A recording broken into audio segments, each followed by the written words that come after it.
Now it's time for the last word with Lawrence O'Donnell. Lawrence is back tonight and just in time. Lawrence, we missed you so much. Well, Rachel, it is so great to be back. And this result in Wisconsin is a huge, huge defeat for Elon Musk, who, as we saw, personally went full cheesehead, thinking, that's how to appeal to people in Wisconsin? And handing out those $1 million checks, literally trying to buy the election, physically doing the buying on TV.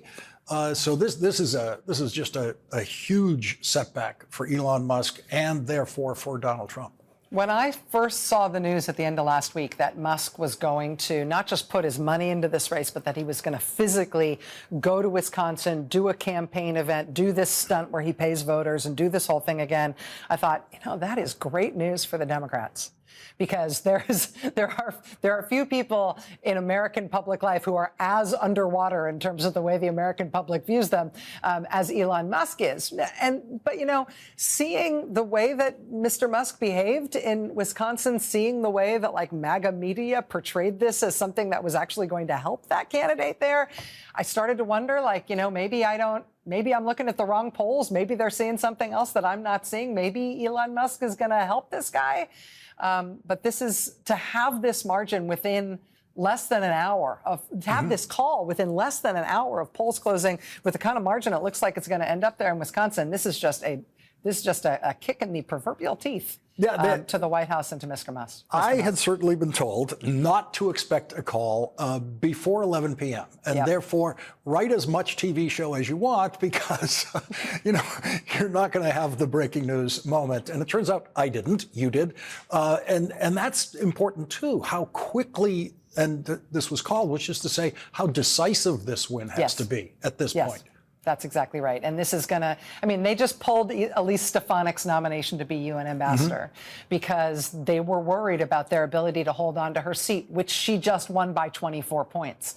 The Republicans and Elon Musk are in a position right now where they have to worry about seats that have 24-point Republican margins. They have to worry about losing seats like this in a statewide race in a state they just won by what looks to be a decisive margin where you get the call within the hour. The American people are speaking in lots of different ways, but this is the first time they've really had the chance to speak at the ballot box, and it is with an exclamation point. Well, as we saw Cory Booker in those remarkable 25 hours, one of the things that sustained him, that carried him through it, was something that we've never seen before in a filibuster like this, and that was direct communication from voters while it was happening. Emails, including in the middle of the night last night when I was watching. My favorite time to watch a filibuster is middle of the night, the lonely hours for the senator who's up there speaking. He received a series of emails from Wisconsin, and he was reading those emails from Wisconsin voters that were so powerful about their worries about Social Security, about their future. And I can't help but link those up to what we're seeing in actual expressed voter results tonight in Wisconsin. Yeah. It also strikes me, Lawrence, that, when Trump was trying to overturn the results of the 2020 election, and he had those dozens and dozens and dozens of failed pseudo-legal efforts to try to get somebody to side with him in overthrowing the election results, the place that he got closest was the Wisconsin Supreme Court. When it was under conservative control before a few years ago, when the liberals sort of took control of that court, they got real close on the Wisconsin Supreme Court to essentially nullifying the vote in Wisconsin on the basis of Trump's fake fraud claims. The idea that we would have gone through that with the Wisconsin Supreme Court in 2020, and then they would have reinstated a new MAGA majority on that court, thanks to Elon Musk coming in with tens of millions of dollars and $1 million checks for voters, promising that this guy will be a vote for Trump, will be a vote for the MAGA agenda. The counterfactual here, the idea, what we'd be talking about right now, had this race gone the other way, I think would be a really sobering and difficult national story. And instead, what we've got is people saying, saying no to Trump and Musk in a very emphatic way. We're going to get House Democratic Leader Hakeem Jeffries' reaction to this election and to those Florida special elections for the House in this hour. And one of the things to look at in this, Rachel, is if you're a Republican member of the House of Representatives and you won your seat by less than 30 points. Yes. How much specific help do you want from Elon Musk, and do you want him to physically come to your congressional district and put on whatever silly hat he wants to put on and campaign for you? And I would say yesterday the answer was probably yes from every Republican in the House. What's the answer tomorrow? Yeah, good point. Yeah, we'll see what those margins end up being in Florida compared to when Waltz was running and when Gates was running in November. But yeah, if we're now talking about their margin of safety is like a 20-point margin, that's going to change everybody's jobs. Yeah, and as we go forward here, when you think of today, I mean, today was already feeling like a turning point for me, and maybe it's my experience working in the Senate that makes me so Senate focused. But what I saw Cory Booker do in those 25 hours on the Senate floor is unlike anything I have ever seen there before. And it felt to me like, aha, here it is. Here's the Democratic voice. Here's what the opposition sounds like, that Cory Booker found that voice, delivered that voice, is that voice, and was that leader out there today. And every Democratic senator who supported him and helped him by asking questions so that he could rest his voice for a minute or two, every one of them was better on the Senate floor today because of the way Cory Booker rose to this occasion and brought them all up with him. And then you get these voter results tonight. And this date does feel like a turning point day in this year of American politics. The other reason it feels like a turning point is because you're back, and you were gone for a really long time, and that in itself sucked. But you were also gone because you had some illness, and we were all worried. And the fact that you're fine and back also feels really, really good as any of those other things, and you're never allowed to go away ever again. You know, this morning was my first morning not starting in a doctor's office in the last, 2 weeks or so, and I really got used to it. It really was okay. But I couldn't have asked for more energy delivered to this process today than Cory Booker did, and this election coverage we have tonight. And, and Rachel, Lawrence, I really appreciate you so much, and so much in the last couple of weeks, and your personal encouragement that you gave me. Okay, stop now. Go talk to Hakeem Jeffries. Thank you, Rachel. Goodbye. Thank you. Goodbye. We're joined now from Wisconsin by NBC News correspondent Shaq Brewster. Shaq, this result came in faster than anyone expected. Yeah, that's exactly right, Lawrence, and I'm sure you hear some of the crowd right now. They just found out that Susan Crawford will be on the Wisconsin Supreme Court and that the liberal justices will maintain that majority on this state Supreme Court. Now, let's talk this through a little bit, because there is the substance of this. This is a court that is known for hearing pretty thorny issues, things like abortion rights, voting rights. It was a court that struck down really Republican-friendly maps, state legislative maps just in the last term. And it was a court that is likely to hear many of those competitive challenges in the years to come. And liberals on the court will now maintain their majority. But there's also the politics here, and that's the fact that this was the most expensive Wisconsin Supreme Court race, or any state Supreme Court race, in American history. The money came flowing in from all sides, but at the center of the rhetoric around it was Elon Musk. And that's because, yes, he was one of the top outside donors in this race, but he also had that personal involvement. He was here on Sunday, the Sunday before Election Day, handing out those $1 million checks. You were talking about that with Rachel. He was also the center of many of the ads that you saw from the Democratic or liberal candidate here in this state, where they were accusing him of trying to buy this state Supreme Court seat. I spent much of the day at a voting location in the area, and I'll tell you, I found more than one person who told me that they were motivated to come out in this local election, a state election that usually doesn't have high turnout. They say they were motivated to come out because of Elon Musk and his influence and the spending that that they saw coming from him. Another messaging line that you heard from Democrats across the state is the idea that if you don't like what's happening in Washington, D.C., if you're frustrated by the cuts, if you're frustrated by what you're seeing from Doge, that this was, they say, the opportunity for voters to push back, to fight back, so to speak, out of what they're seeing out of Washington, D.C. You see still some of those numbers right now. This is well over 10-point margin right now. We're still waiting for a lot of vote to come in. But for Wisconsin, a state that gave President Trump his narrowest victory just a couple of months ago in November, that is considered a blowout by any stretch of the imagination in this state. So I'll tell you, many of the people in this room here right now are very excited about what they're seeing. And, you know, this is something that's going to be looked at, not just here in the state of Wisconsin, but really across the country as a message that voters here are sending to the rest of the country. Shaq, thank you very much for that live report from Wisconsin. I did not expect to be talking to you this early tonight. I didn't expect to, but here we are. I did not either. Thank you. Thank you. Thank you very much, Shaq. We are waiting for possibly a victory speech in Wisconsin.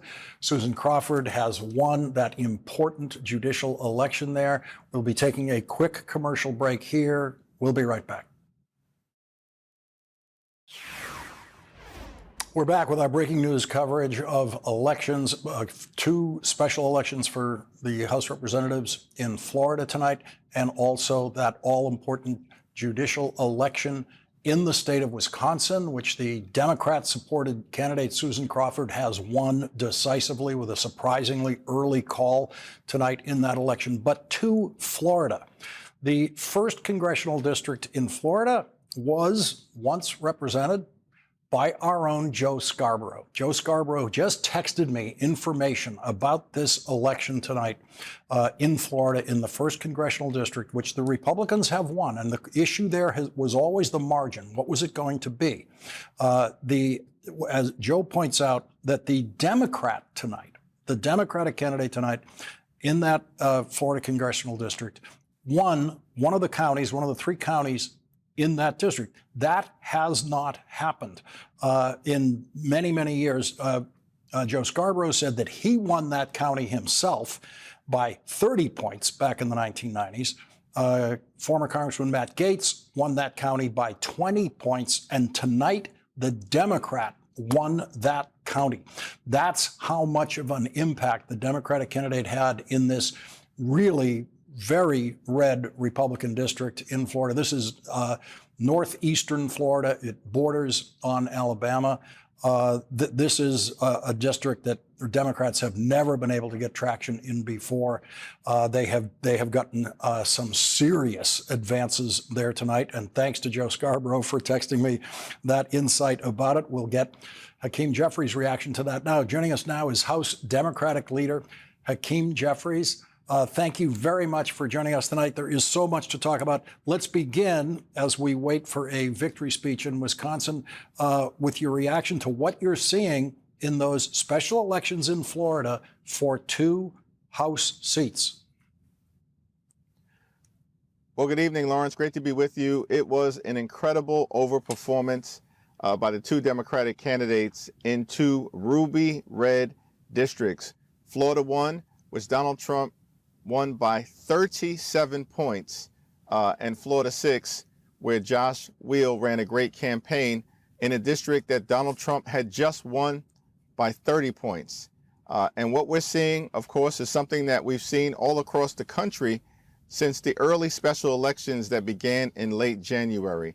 And that is Democratic energy and overperformance coupled with independent swing voters and even moderate Republicans breaking for the Democratic candidate and rejecting the extremism, the outrageous behavior of this administration and their effort to harm everyday Americans. As you look at the Wisconsin result, this was something I did not expect to be discussing with you during this hour tonight. We expected this to be a closer race. We expected the call to come much later in the evening. We saw Elon Musk personally go out there. We saw him hand $1 million checks to voters trying to literally buy the election right there in Wisconsin. What does it tell Republican members of the House of Representatives who are counting on Elon Musk to get them reelected? It's time for them to walk away from this unelected, unpopular, unhinged, and un-American billionaire puppet master. Elon Musk was just rejected decisively by the voters of Wisconsin. He tried to spend his unlimited resources to buy a state Supreme Court seat in Wisconsin, and it failed spectacularly. The voters rejected Donald Trump, they rejected Elon Musk, and they rejected the rapidly deteriorating Republican brand. We have to continue as Democrats to make it clear to everyday Americans that we are fighting to build an affordable economy and to drive down the high cost of living, while at the same time pushing back against Republican extremism and their efforts to cut Social Security, cut Medicare, cut Medicaid, and undermine our democracy and the American way of life. Clearly, the American people are with us as it relates to what they are seeing in Washington, D.C., and we've now seen this in special elections in January, in February, in March, just recently in Pennsylvania, and now, of course, decisively in April in Wisconsin. I want to ask you about what feels like a related event, especially at this hour, a related event to what voters are saying in these elections tonight. And that is what happened in the United States Senate today. And I worked in the Senate for many years, 7 or 8 years.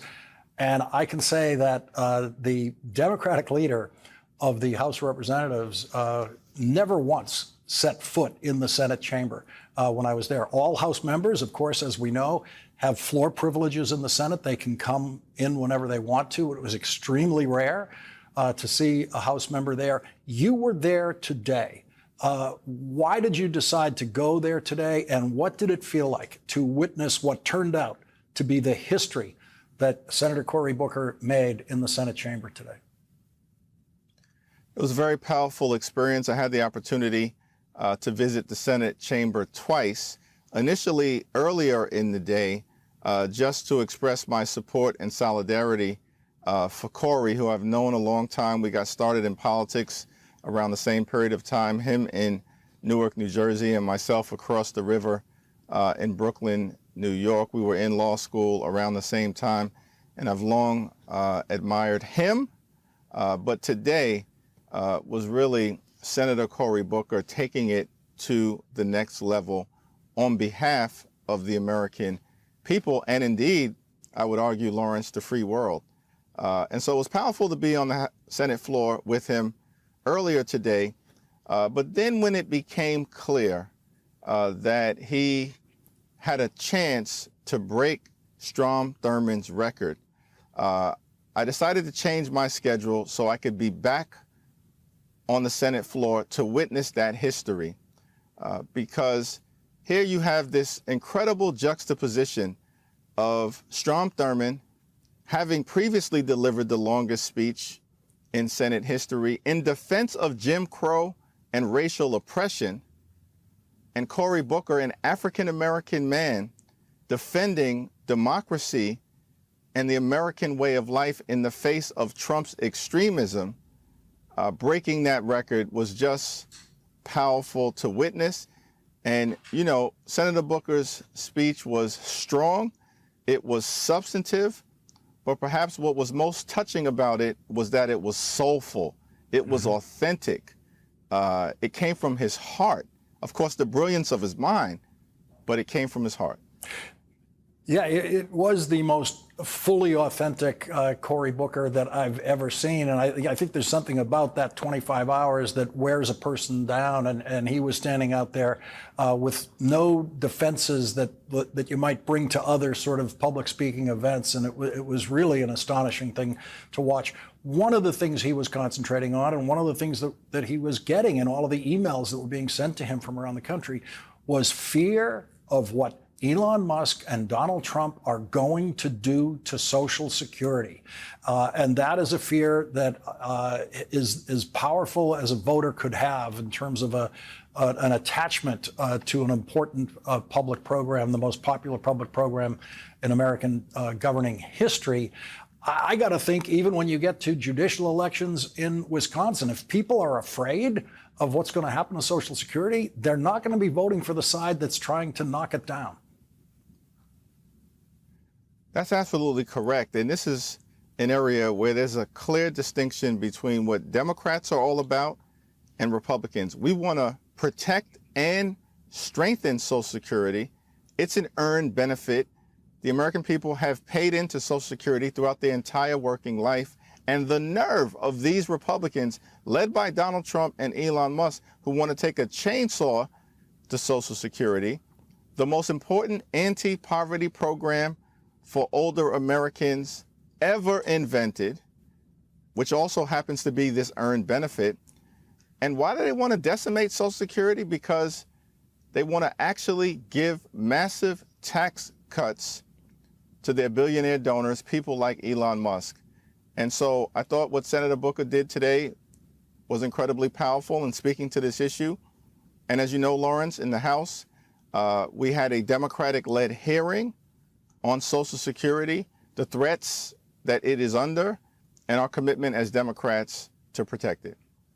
And you did. I watched some of that hearing, and you did something at that hearing. I know you were present at the hearing that Republicans would never do. You actually listened to Social Security recipients and people whose lives could not work without their Social Security check. There was a woman who testified. I saw her testify saying her Social Security check is $1,500 a month. $1,500 a month, and without that, she would be homeless. And the stakes identified by the actual beneficiaries in that hearing were as clear and as powerful as you could ask for. That's absolutely right. It's one thing to say, and it is in fact true, that there are a little over 70 million people who rely on Social Security as a major source of income, half of whom live by themselves here in the United States of America. But when you actually hear from people whose very life will be impacted and shortchanged, possibly just cut short in terms of their ability to live with the dignity and respect that every American deserves, is very powerful. Republicans have no interest in these Americans telling their stories, which is why, as House Democrats, we will continue week after week to hold hearings. This is the third in a series of hearings that we've held. Initially, it was on Medicaid last week. We had a hearing on nutritional assistance and the fact that Republicans are literally trying to rip food out of the mouths of babies and children in this country. Today, Social Security, and we're going to continue to stay on this case. I mean, on the subject of Social Security, I would have to think that it was a factor in the results we're seeing in those congressional races, those House races in Florida tonight. There's no doubt about it. You know, Elon Musk was also very involved in these Florida races, and notwithstanding the fact that these are safe Republican districts, the results that we have seen can be interpreted, we believe, as a rejection of him and his extremism as well. This is somebody who has said he wants to take a chainsaw to Social Security, and he's called Social Security a Ponzi scheme. It's not a Ponzi scheme, Elon. He's a living, breathing Ponzi scheme. Project 2025 is a Ponzi scheme. And that's what the voters clearly believe increasingly all across the country. One point, Lawrence, that should have my Republican colleagues quaking in their boots. In the Florida 6 race, which was a Trump plus 30 district, where the margin was cut in half, and we'll see where it ultimately lands, but we know at minimum it was cut in half to around 15 or 16 points. There are 60 Republicans in the House of Representatives who currently represent districts where Trump did worse than 15 or 16 points. And every single one of those districts, there's now a target on the backs of those House Republicans. House Democratic Leader Hakeem Jeffries, thank you very much for joining us on this important night. Really appreciate it. Thanks, Lawrence. Thank you.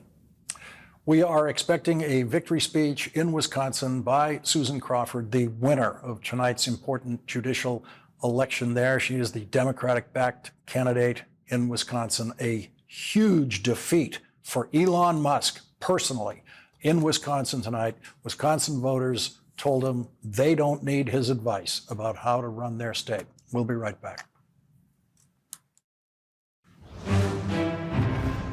And we're going back to our live coverage in Madison, Wisconsin, where Susan Crawford is about to give her victory speech after defeating Elon Musk and Donald Trump's preferred candidate for the Supreme Court in Wisconsin. Here is the winner, Susan Crawford.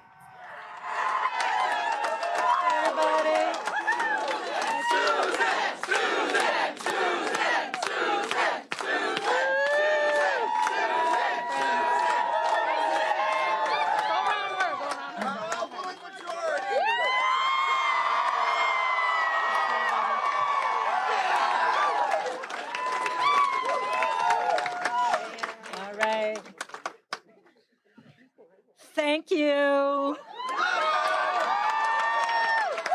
All right, Wisconsin, we did it.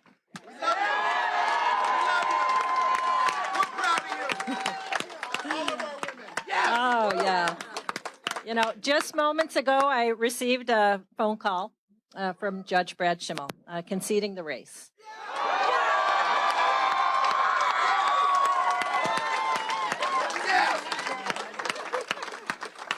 And I want to thank him. He was very gracious, and I wish him and his family well. And to the people of Wisconsin, thank you.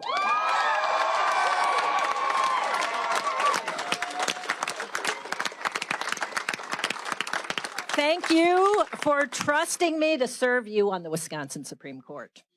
This campaign has been an incredible, life-altering experience in so many ways. And I'm so grateful to have earned the trust and support of voters across this great state.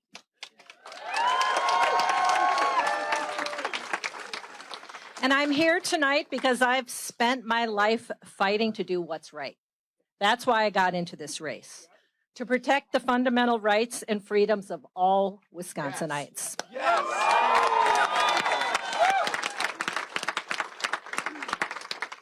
Growing up in Chippewa Falls, I was blessed with a loving family. Yeah, Chippewa! Yeah! It was a great community where people watched out for each other. And my experiences growing up in small town Wisconsin shaped me into the person that I am today. Someone who values hard work, common sense, honesty, and who can tell right from wrong.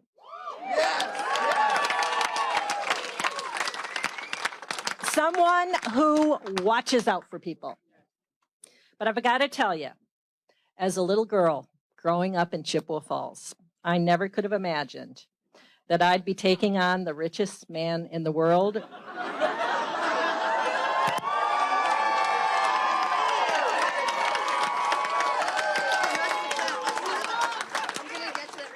For justice in Wisconsin. And we won.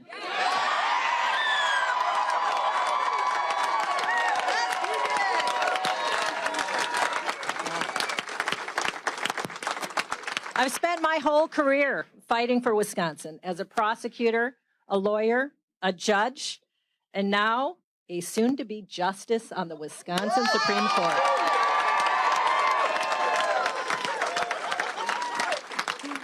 Standing up for our fundamental rights and freedoms, protecting Wisconsin families and communities. My promise to Wisconsin is clear. I will be a fair, impartial, and common sense justice on the Wisconsin Supreme Court.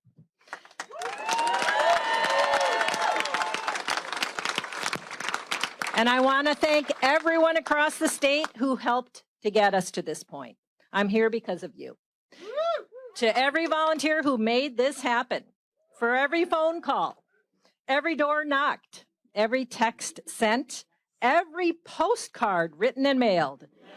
It all paid off. Thank you so much.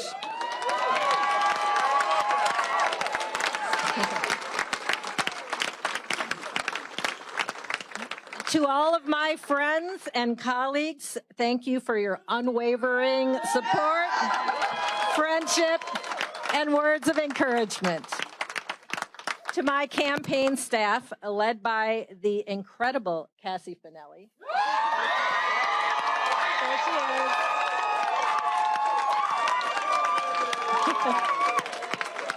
is. Thank you for all of your work to make this happen. All the late nights, all the long drives. I'm so grateful to all of you for all your work. Thank you.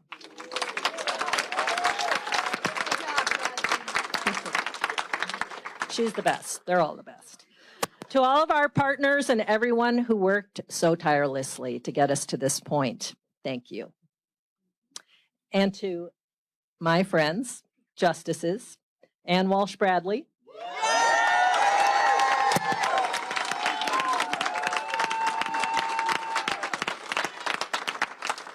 Justice Rebecca Dallett,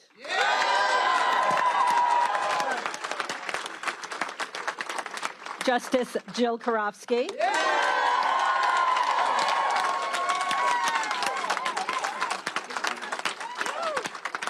and Justice Janet Protasewicz.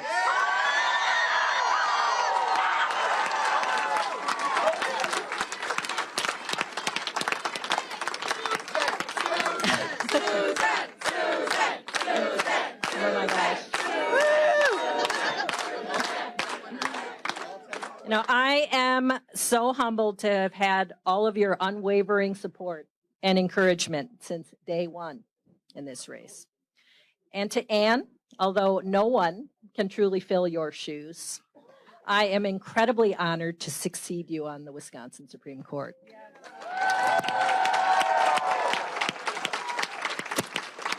You leave an incredible legacy of service to our state. And you are the embodiment of fairness and integrity, and I'll try to make you proud.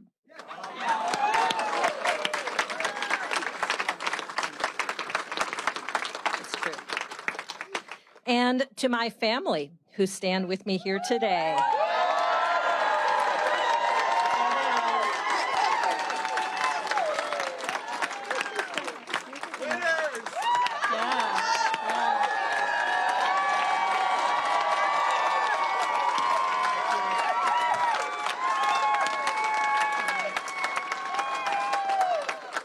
My husband, Sean.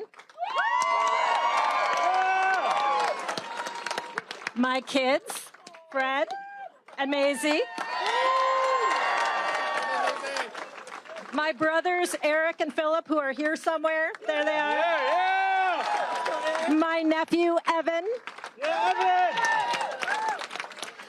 And to my mom and dad and the rest of the family watching from home. Thank you for all of your love and support and for standing by me throughout this crazy journey. and to Petra and Phoebe, our furry friends. And to my mom, happy birthday.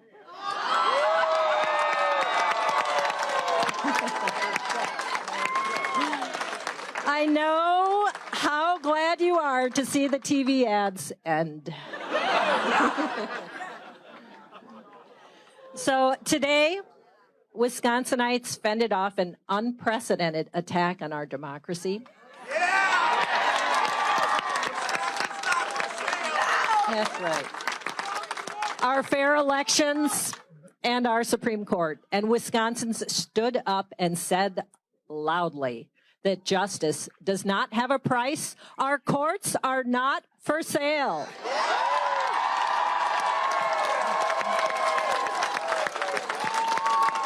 Yeah. And you have entrusted me with great responsibilities, and I will carry them out with honesty, dedication, and integrity. I will work hard each and every day to uphold our Constitution and administer justice for the people of Wisconsin. I look forward to working with my colleagues on the Wisconsin Supreme Court to deliver fair and impartial decisions.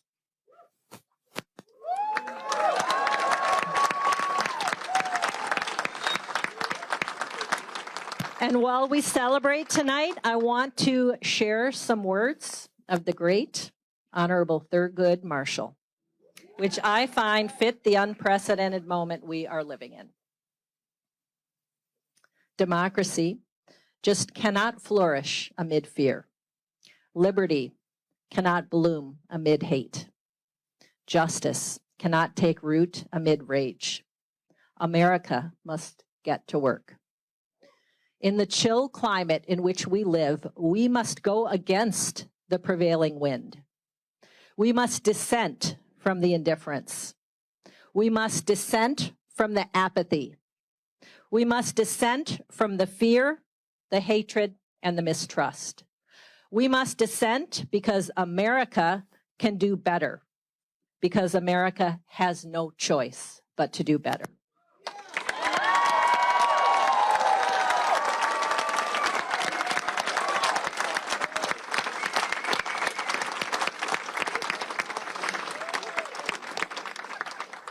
Together, we will confront and overcome the challenges we face. As our state's motto says, everybody, forward!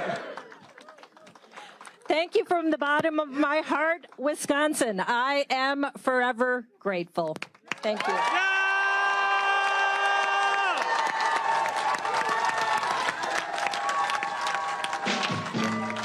A huge win for Democrats tonight in Wisconsin and the crushing of Elon Musk as a political force in Wisconsin tonight. Joining us now by phone is Mr. Wisconsin, Ben Wickler, the chair of the Democratic Party of Wisconsin.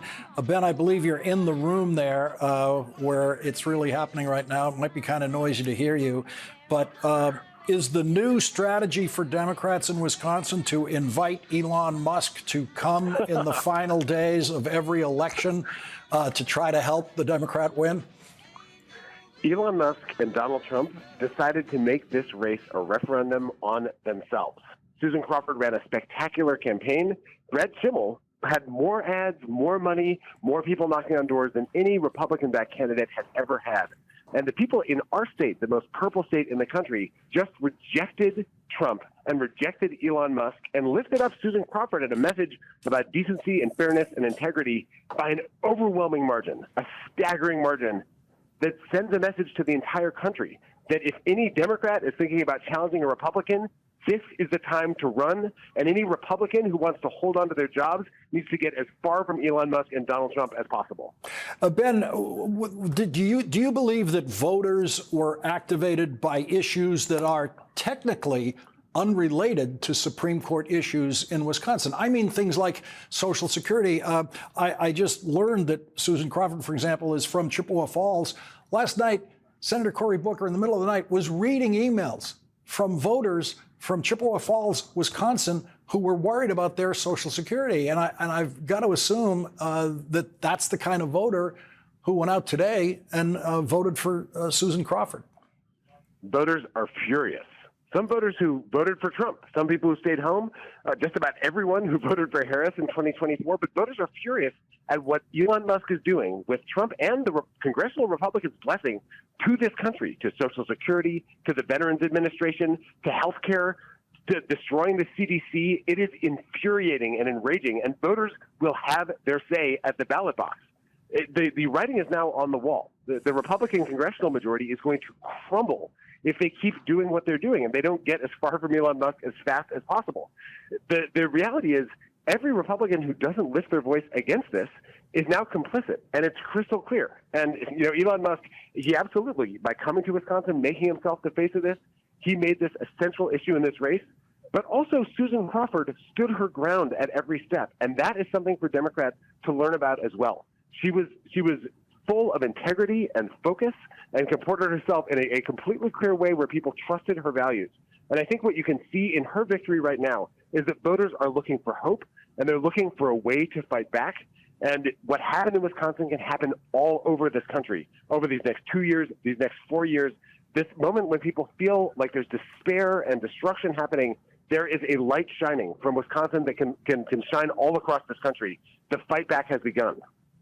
Ben, I don't know Wisconsin voters, obviously, but what I thought I was seeing when I saw Elon Musk standing on that stage in Wisconsin with that cheese head on his head and handing out the giant $1 million checks is I thought I saw someone who was insulting Wisconsin voters, just profanely insulting Wisconsin voters. Is that an overreading of what was happening there? That is, if anything, an understatement. Elon Musk came in. Voters know that he is the guy responsible for, massively slashing funds that people are counting on in the university system, in Social Security offices, letter carriers. They know that he is grabbing money out of their pockets in order to stuff them into his own pockets. And here he comes with his $1 million check that he coincidentally gives to the head of the college Republicans in the state of Wisconsin. Here he comes with his little $100 bribes to sign his petition, thinking that everyone is so dumb that they can't see right through it. He was trying to buy this state the way he bought Brad Schimmel, his preferred Supreme Court candidate. And voters found that outrageous. They flatly rejected it. We had last fall when Elon Musk was doing all this stuff, people did not yet see what his real plan was when he got into power. But now we know, and the jig is up. Wisconsinites, watching him wear that cheese head, I think made people want to punch through a wall. And now I don't think he's going to come back to Wisconsin because Wisconsin does not want him here. We do not want his money here. We do not want his corruption here. We do not want Doge here. We want a democracy and a country that actually works for working people instead of just the richest man in the world. Ben Wickler, thank you very much for joining us. I know you're in that celebrating room right now where everyone wants to talk to you. Go to it. Thank you very much for joining us tonight. Thanks so much for having me, Lawrence. Thank you. Well, Cory Booker had a lot to say in the United States Senate today, and I had a lot to say about him. Some of that, and only some of that, will be next after this break.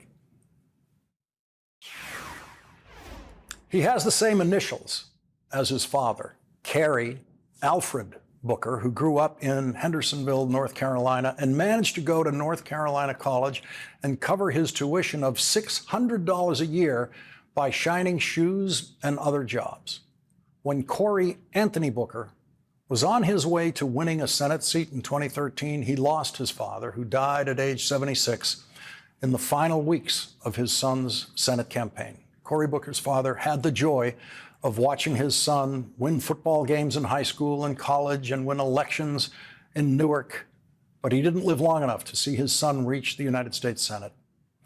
As the clock approached 1 a.m. last night, an email from Wisconsin put Cory Booker's father right there on the Senate floor with him. Kayanan Spooner from Chippewa Falls, Wisconsin, who writes me, "My name is Kayana Spooner, and I live in Chippewa Falls, Wisconsin. I'm 63 years old. My husband, Joe, and I have 5 children and 3 grandchildren and live a wonderful life as our family is growing. God bless you and your family. We own businesses and work to contribute Social Security for ourselves and our employees. We did all the things we could do to secure our future and contribute to the larger community of those in need.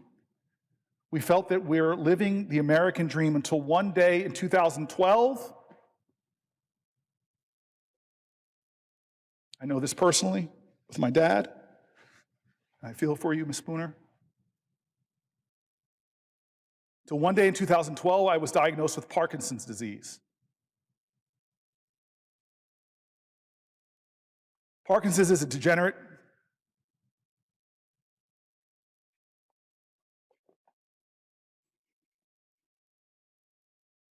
Parkinson's disease is a degenerative brain disease that progresses over time. Sorry, I'm thinking about my dad. It is unrelenting and affects motor and nerve processes. Loss of benefits will have a direct and daily effect on me and my family as we navigate the medical needs we will be facing. I will need progressive and comprehensive care as I age.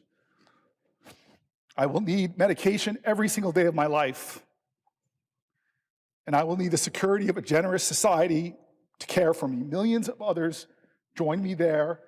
Please, Senator Booker, please protect my Social Security. I just thank God that my mom had the resources to take care of my dad. And I watched that degenerative disease take from his life for 20 years and how much it cost, the thousands of dollars it cost my mom to take care of him. I know my friend Andy Kim, who's in the Senate right now, is facing health challenges with his father. I know so many people personally whose parents have Alzheimer's. I know so many Americans who are not powerful, they're not rich.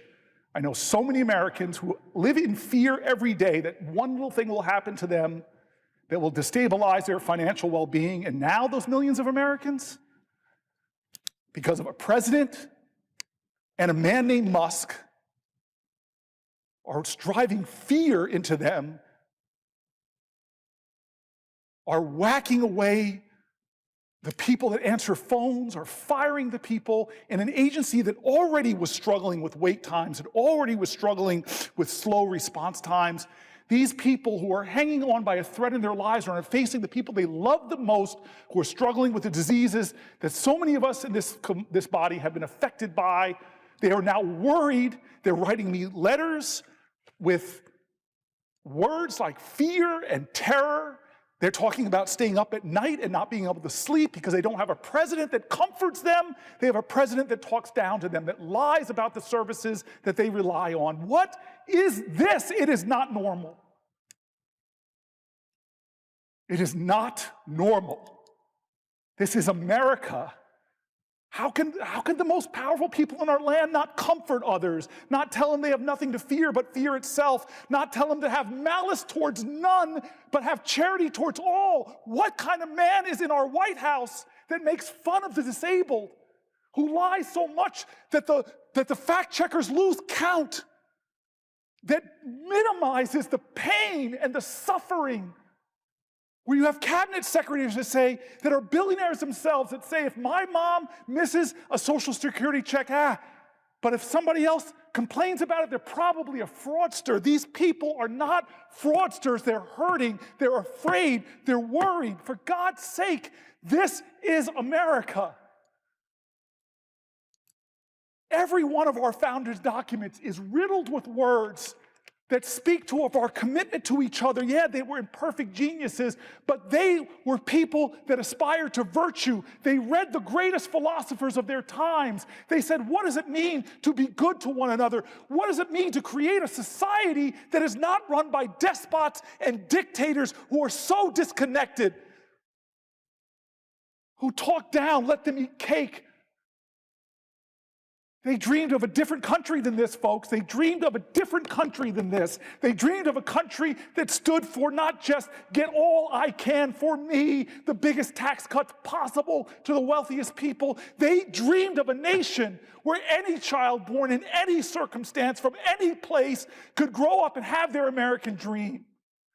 And God, it gut wrenches me when I hear people not as privileged as me, and I'm not Musk and Doge, but my mom had the resources and the family to support her as she watched my dad die of Parkinson's disease. But this person's writing in, she herself has Parkinson's. She underlines and bolds the part of her letter.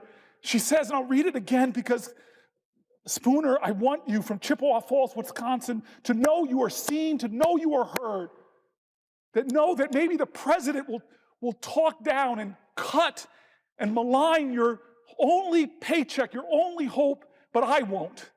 I won't. I see you. I feel you. You can't lead the people if you can't love the people. And I'm sorry, our president is not showing that. He may be saying those words. She writes, with Parkinson's, I still remember my dad telling me he had it. She writes that it is unrelenting Parkinson's, and affects my motor and nerve processes. Loss of benefits will have a direct and daily effect on me and my family as we navigate the medical needs we are going to be facing. I will need progressive and comprehensive care as I age. I will need medication every single day of my life. I know this. I know you will. I know you will. I will need the security of a generous society to care for me, a generous society to do the basic for families in this kind of struggle. Millions of others join me there. Protect my Social Security, Senator Booker. I tell you, I am going to fight for your Social Security. I'm going to fight to protect the agency. I'm going to fight against unnecessary cuts that hurt the service it gives. And today into tomorrow, I'm going to stand as long as I can. As long as I can, I'm going to stand and read stories like this because you are seen, you are heard. Your voices are more important than any of the 100 of us. The Honorable Cory Booker gets tonight's last word.